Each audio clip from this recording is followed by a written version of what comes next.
আসসালামু আলাইকুম সম্মানিত ভিউয়ার্স, আশা করি সকলেই ভালো আছেন। আমিও ভালো আছি। আজকে আমি আপনাদের দেখানোর চেষ্টা করব আমার শশার জমি। আমি এবার চাষ করেছি অ্যাগ্রো ওয়ানের শীতকালীন জাত তুষারা, যেটা রেক্সওয়ান কোম্পানি থেকে সরাসরি ইম্পোর্ট করা। আর হচ্ছে প্লান্টেন অ্যাগ্রোর রূপাই।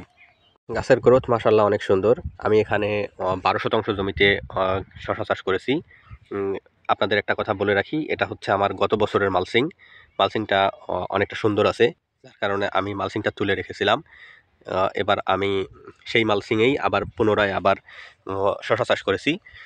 আর এটা হচ্ছে আমার গত বছরেরই মাচা করা ছিল, সেই মাচা আমি ভাঙ্গি নাই, মাচা এরকমটাই ছিল।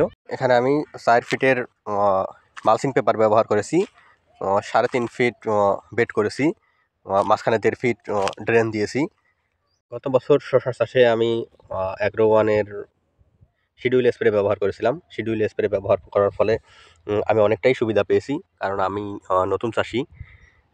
এরপর এবছরও আমি অ্যাগ্রো ওয়ানের শিডিউল স্প্রে ব্যবহার করতেছি। গত বছর এই 12 শতাংশ জমি থেকে প্রায় 65 থেকে 70 মনের মতো শশা আমি উঠাইছিলাম, কিন্তু শশার বাজার এতটাই খারাপ ছিল যে 60 টাকা মনও আমি বিক্রি করেছি।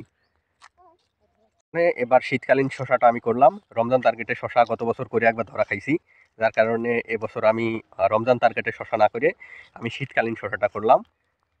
এবার দেখা যাক শশাতে কি হয়। শশা চাষের শুরু থেকে শেষ পর্যন্ত আপনাদের আপডেট জানানোর চেষ্টা করব ইনশাআল্লাহ। এবং তুষারা না রূপাইতে ভালো ফলন আসে সেটাও জানানোর চেষ্টা করব। আপনারা সবাই সাবস্ক্রাইব করে পাশে থাকবেন আশা করি ইনশাআল্লাহ।